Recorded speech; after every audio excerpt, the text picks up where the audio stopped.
బలహీనపరిచేటువంటి ఆ తలంపుల మధ్యలో నీ మనస్సు చెప్పినట్టు నువ్వు ప్రవర్తించకుండా, అపవాది ప్రేరేపించినట్టు కూడా నువ్వు చేయకుండా, దేవుని చిత్త ప్రకారంగా దేవుని మహిమపరచడం నువ్వు ఆరంభించినప్పుడు అన్ని కూడా నీ మార్గంలోకి ఆశీర్వాదాలు వచ్చినట్లుగా దేవుడు కార్యం చేస్తాడు. హల్లెలూయా.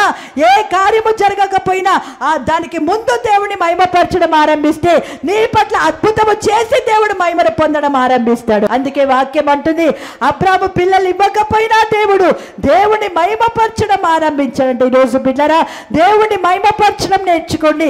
దేవుని వ్యక్తిత్వం ఏమైందో, దేవుని యొక్క స్వభావం ఏమైందో నీ పరిస్థితులతో పోల్చుకోవద్దు.